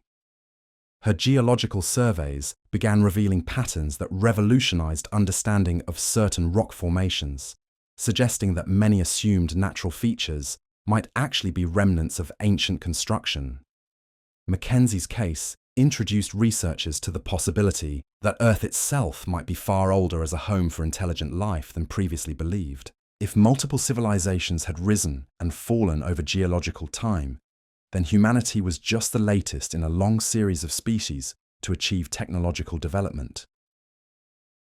This perspective raised profound questions about the inevitability of civilizational collapse and the possibility of learning from the mistakes of previous intelligent species. If the patterns were as consistent as the deep dwellers suggested, then humanity's survival depended on breaking cycles of environmental destruction that seemed to be built into the development of technological civilizations. The psychological impact on Mackenzie was similar to that experienced by environmentally focused witnesses. But with an added dimension of temporal vertigo, she now understood human history as a brief moment in a much larger story of planetary development, making individual human concerns seem almost insignificant while simultaneously making the species' survival feel more precious and urgent. The 12th case takes us to the forests of British Columbia in 1999, where wildlife photographer David Clearwater captured something on film that would challenge everything researchers thought they knew about the physical nature of these encounters. Clearwater had spent decades documenting endangered species in remote wilderness areas, developing techniques for observing wildlife without disturbing natural behaviors. His expertise in long-term observation and photographic documentation made him uniquely qualified to record phenomena that other witnesses could only describe from memory. When his encounter began, Clearwater's professional instincts kicked in, leading him to document everything with the same methodical approach he used for wildlife photography. The strangeness began when animals throughout his research area started displaying coordinated behaviors that made no ecological sense. Different species that normally avoided each other began gathering in the same locations, creating mixed groups that violated every principle of territorial behavior. Clearwater had observed in decades of wildlife study. Bears, wolves, deer, and smaller mammals formed peaceful assemblies that lasted for hours, with predator species showing no interest in their usual prey. The animals seemed to be waiting for something, their attention focused on the sky with an alertness that suggested they were responding to signals clear water couldn't detect. His camera equipment began recording electromagnetic anomalies that corresponded with these unusual animal gatherings. Infrared sensors detected heat signatures that moved through the forest canopy without corresponding to any visible objects. Motion detectors triggered repeatedly, capturing images of empty forest that somehow contained subtle distortions, suggesting the presence of camouflaged entities. The breakthrough came when Clearwater deployed his most sensitive equipment, cameras designed to detect movement and heat signatures that were invisible to human perception. The images these devices captured revealed the presence of beings that existed in wavelengths of light beyond normal human vision. The entities appeared to be partially phased out of normal reality, existing in a state that allowed them to observe without being detected by conventional senses. They moved through the forest like living shadows, interacting with the wildlife in ways that suggested they had been monitoring Earth's ecosystems for extended periods. Clearwater's photographs showed beings conducting what appeared to be health assessments of individual animals using scanning devices that revealed internal anatomy and physiological functions. The procedures were conducted with obvious care for the subject's well-being, more like veterinary examinations than the invasive experiments described in other cases. The direct encounter occurred when one of the beings noticed Clearwater's advanced camera equipment and realized they were being observed and recorded. Rather than fleeing or attempting to confiscate his equipment, the entity approached with obvious curiosity about his photographic techniques. The communication that followed was facilitated by the being's apparent understanding of visual documentation. It showed Clearwater images recorded from perspectives impossible for terrestrial cameras, revealing Earth's ecosystems from viewpoints that spanned decades of continuous observation. The entity explained that they were environmental monitors, part of a vast network dedicated to tracking the health of planetary ecosystems across multiple worlds. Earth was one of thousands of planets under observation, all at various stages of biological development and all facing unique environmental challenges. The beings had been documenting Earth's rapid ecological changes for centuries, recording the accelerating pace of species extinction and habitat destruction caused by human industrial activity. Their observations revealed that Earth was experiencing environmental collapse at a rate unprecedented in their records of planetary monitoring. Clearwater was shown images that documented the decline of wilderness areas he had been photographing for decades, revealing changes that were invisible to short-term human observation, but obvious when viewed across longer time frames. Forests he thought were healthy were actually dying slowly, their decline masked by the limited span of human perception. The entity shared technology that could enhance Clearwater's camera equipment, allowing him to document environmental changes that occurred too slowly for normal observation. The enhanced cameras could compress years of subtle change into time-lapse sequences that revealed the true pace of ecological decline. But the gift came with a responsibility. Clearwater was asked to use his enhanced documentation capabilities to create a visual record of Earth's environmental crisis that could be shared with human decision-makers. His photographs would serve as evidence of changes that politicians and business leaders could no longer ignore or deny. The being explained that visual documentation was often more effective than scientific data in motivating human behavioral change. Clearwater's expertise in wildlife photography made him uniquely qualified to create images that could communicate the urgency of environmental protection to audiences who might dismiss statistical reports. The encounter ended with Clearwater in possession of camera equipment that exceeded anything available through human technology. His subsequent photographs began revealing details about ecosystem health and environmental change that revolutionized conservation biology and environmental monitoring. The physical evidence of his encounter was integrated into his professional work. The enhanced cameras continued to function normally while providing capabilities that allowed him to document phenomena invisible to conventional equipment. His photographs began contributing to scientific understanding of environmental systems in ways that established him as one of the world's leading wildlife photographers.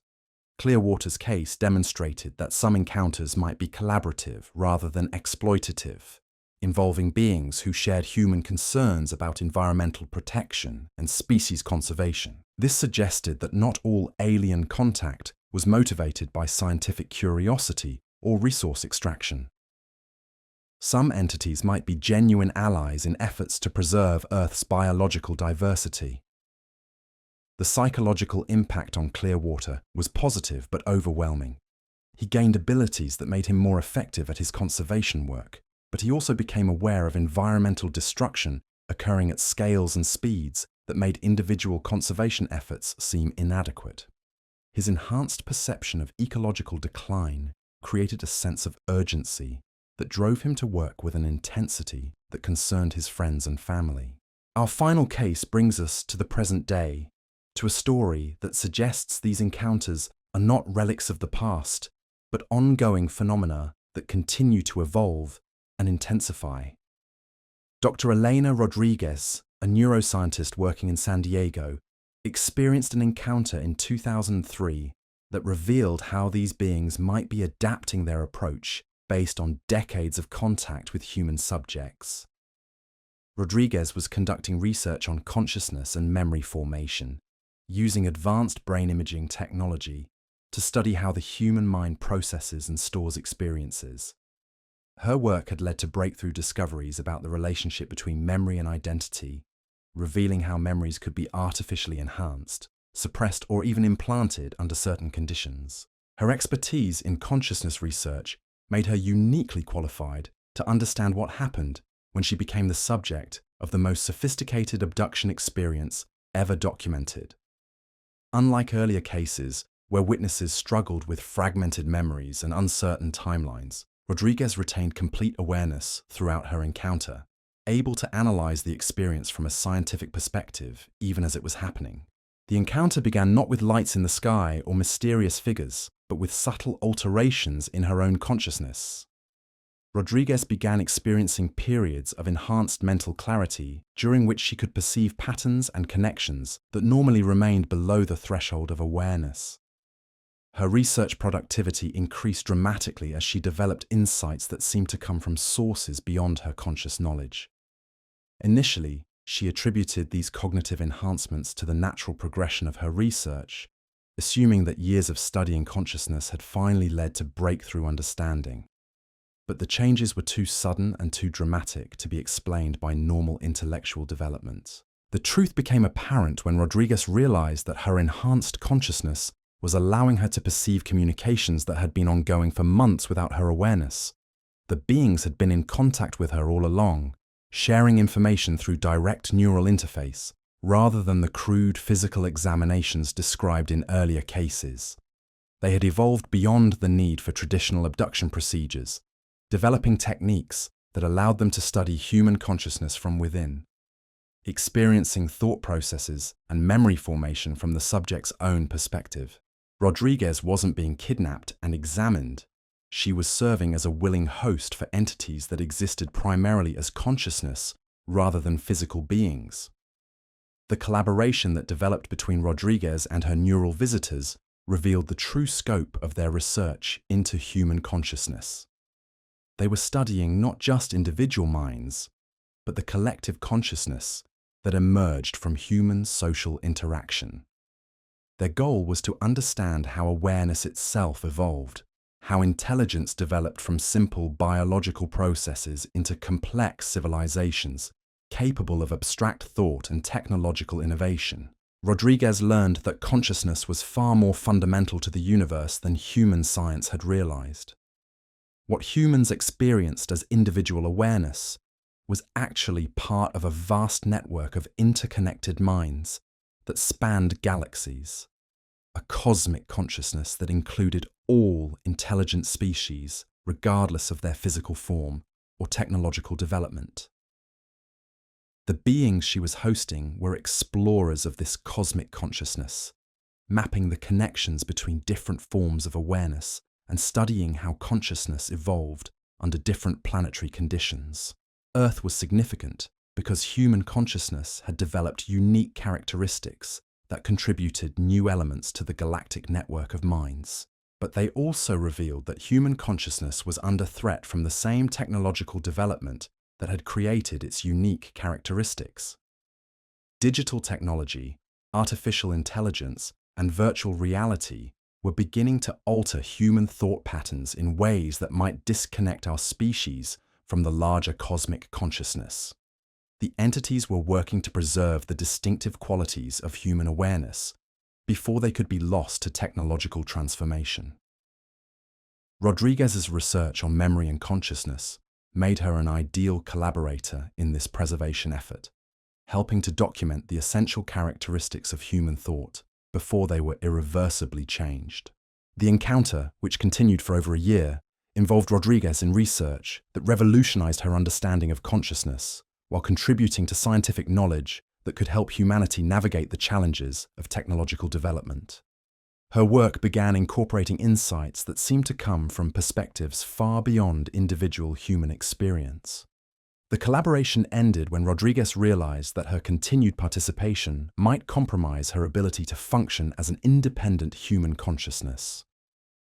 The entities respected her decision, withdrawing their direct presence while leaving her with enhanced capabilities that continued to benefit her research. Rodriguez's case represented the evolution of alien contact from physical examination to collaborative consciousness research.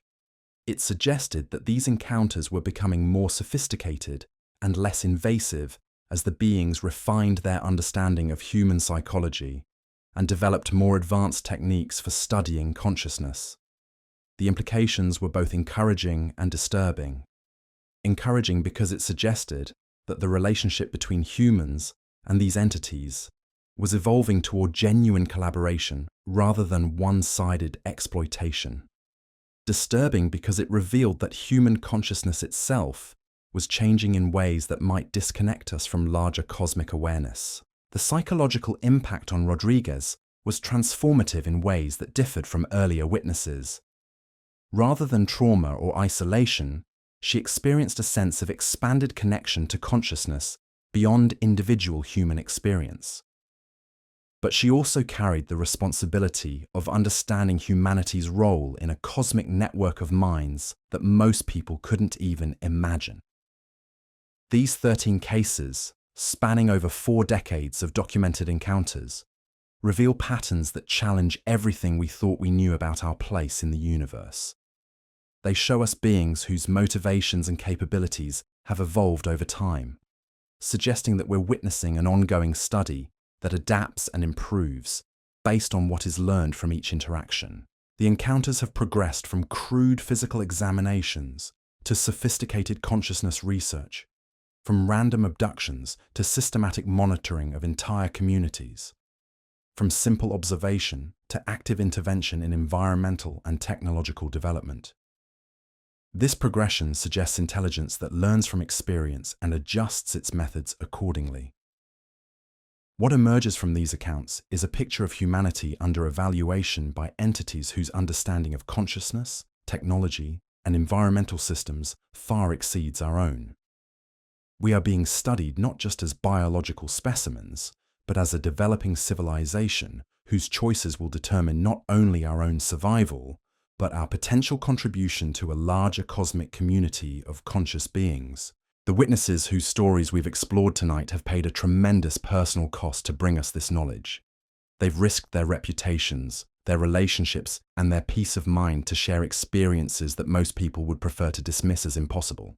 But their courage in speaking out has provided us with glimpses of a reality far stranger and more complex than our comfortable assumptions about humanity's place in the universe. As you settle into sleep tonight, consider the possibility that these encounters represent just the beginning of a relationship that will define humanity's future. The choices we make about our environment, our technology, and our treatment of other forms of consciousness may determine whether we join the cosmic community of minds or remain isolated on a dying planet, studied only as an example of a species that failed to mature beyond its primitive origins. The truth, as these witnesses have shown us, is far stranger than fiction, and it's happening all around us, in the quiet moments between sleep and waking, in the spaces between what we know and what we fear to discover. The question isn't whether we're alone in the universe. The question is whether we're ready to accept what our lack of solitude really means. The patterns revealed in these 13 encounters paint a disturbing picture of humanity's future that extends far beyond individual abduction experiences. When viewed collectively, these cases suggest we're witnessing the documentation phase of a vast study that has been underway for decades, possibly centuries. The progression from simple physical examinations to complex consciousness research indicates that our observers have been learning, adapting, and refining their understanding of what makes humanity unique. But perhaps the most unsettling realization is that we may be approaching the conclusion of this study. The increasing sophistication of encounters, the shift from observation to active intervention, and the growing urgency in environmental monitoring all suggest that decisions are being made about humanity's future. The question is no longer whether we're being studied, but what conclusions our observers are reaching. The environmental theme that runs through so many of these cases cannot be ignored. From the underwater civilization documenting ocean decline to the forest consciousness networks being severed by human development, the message is consistent. Earth's biological systems are failing at an accelerating pace. Our observers seem acutely aware that the window for natural recovery is closing rapidly. This environmental focus suggests that our value to these entities may not be purely scientific. If they're working to preserve genetic material and restore damaged ecosystems, then they may view humanity as both the cause of Earth's problems and potentially part of the solution. Our technological capabilities, combined with proper guidance, might be essential for planetary restoration efforts. The consciousness research revealed in the later cases adds another dimension to this evaluation. If human awareness contributes unique elements to a cosmic network of minds, then our survival becomes important, not just for Earth, but for the broader development of consciousness throughout the universe. We may represent a form of thinking that, once lost, cannot be replicated or replaced. But this potential value comes with conditions. The repeated warnings about technological development suggest that our observers are concerned about humanity's ability to handle advanced capabilities responsibly. The weapons applications of exotic physics, the environmental consequences of industrial development, and the potential for artificial intelligence to alter human consciousness all represent threats that could eliminate our positive contributions while amplifying our destructive potential. The generational tracking documented in multiple cases reveals that this evaluation extends beyond current human populations. The beings conducting these studies are monitoring bloodlines across decades, tracking genetic and psychological characteristics through family lineages, and apparently making decisions about which human traits are worth preserving for future generations. This long-term perspective raises profound questions about human autonomy and the right to self-determination. If our observers are making decisions about which humans should reproduce, which genetic lines should continue, and which consciousness characteristics should be preserved, then we're already subject to a form of management that most people don't realize exists. The hybrid children reported by multiple witnesses suggest that this management program may be more advanced than simple observation and selection. If human alien hybrids are being created and raised in environments separate from Earth, then preparations are already underway for scenarios where pure human consciousness might not survive on our changing planet. The temporal displacement experienced by so many witnesses adds another layer of complexity to these encounters.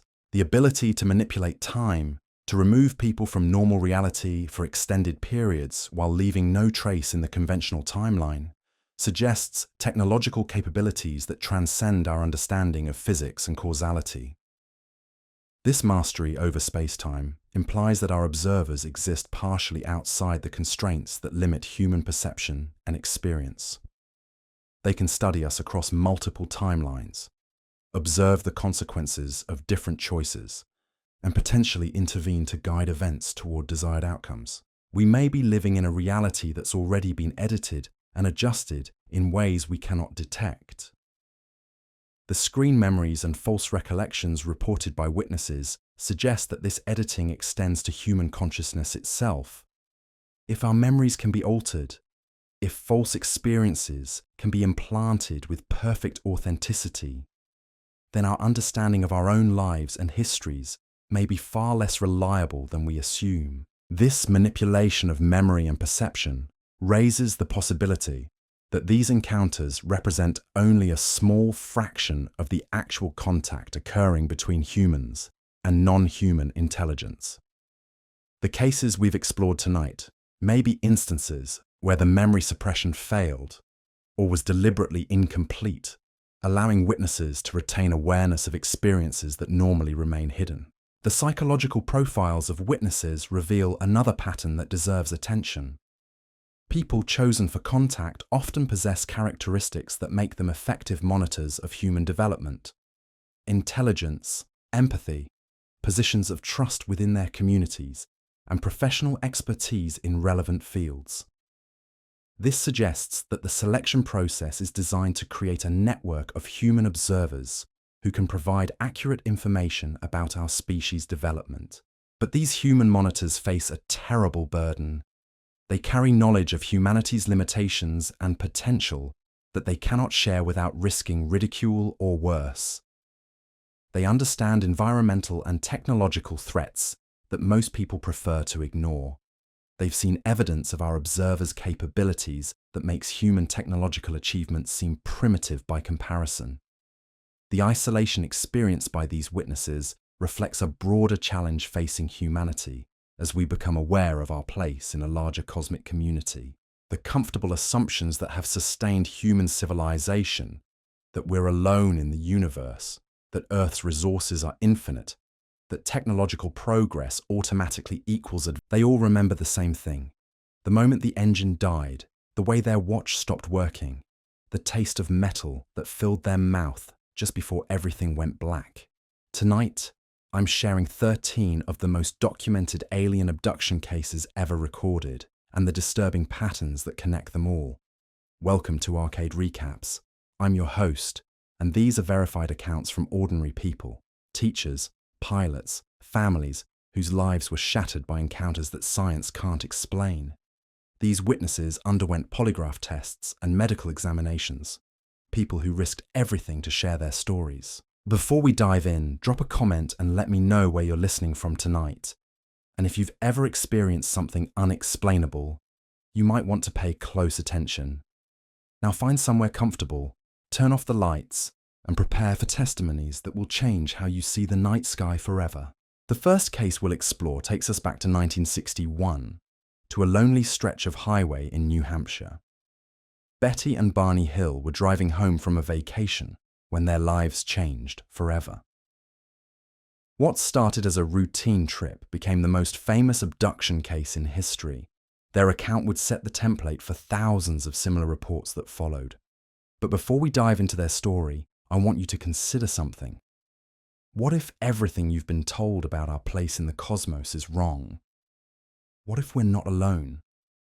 And what if they've been here all along, watching, waiting, studying us with the same detached curiosity we might show when observing insects in a terrarium? The Hill case didn't happen in isolation.